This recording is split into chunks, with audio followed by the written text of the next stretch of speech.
ভাত মুখে দিলেই অসুস্থ হয়ে যায়, অনেক ডাক্তার দেখানোর পরেও। খাওয়ালে যদি রুটি বানায় না দেওয়া যায় সারাদিন না খাই থাকবি, তাই বলে অন্য কোনো দ্বিতীয় জিনিস খাবি না। 200 গ্রাম কার্বোহাইড্রেট যদি আমাদের সারাদিনে পূরণ হয় তাহলে আমাদের ভাত না খেলেও চলবে। যেখানে আর 10 জন ভাত খেয়ে বেঁচে আছে, সেখানে জন্মের পর থেকে আজ পর্যন্ত ভাত না খেয়েই স্বাভাবিক জীবনযাপন করছেন কিশোর বাঁধন।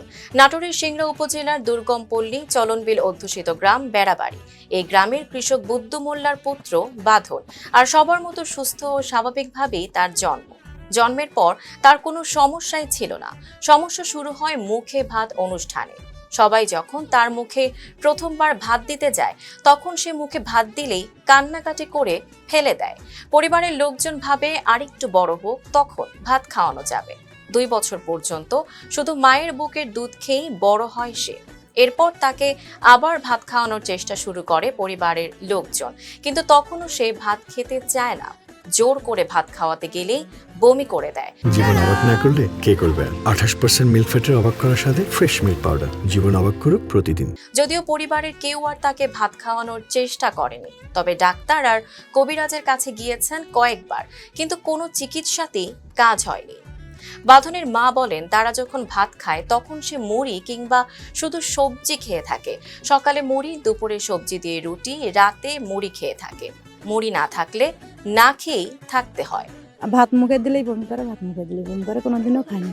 4 বছর 5 বছর পর্যন্ত একটা কাঁচা পানি ছাড়া অন্য দ্বিতীয় কোনো জিনিস খায়নি। একটা বিস্কুট না, একটা কোনো ফল কোনো কিছু খায়নি, দুধ খায়নি।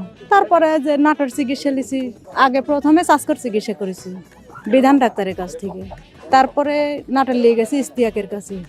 ইস্তিয়াকের কাছে নিয়ে যা ভর্তি করে রাখতে কইছে, আমরা ভর্তি করে রাখিনি। যে আমার আব্বা বলেছে যে ইঞ্জেকশন করে মারি ফেলা দিবি।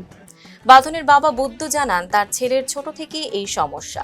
শুধু শুকনো খাবার খেয়েই সে বেঁচে আছে। ভালো ভালো ডাক্তার দিয়ে দেখাছি, তে কষে হলো এক জোর পেয়ে কিছু খায় না, বড় হলে ঠিক হয়ে যাবে। এই ছোট থেকে ভাত খায় না, আমার জ্ঞান হাত থেকে কোনোদিন ভাত খাওয়া দেখিনি। জিজ্ঞাসা করলে চুপ করে থাকিছে। একসাথে ঘুরি, একসাথেই খেলাধুলা করি, করলে পারে রাগ করে।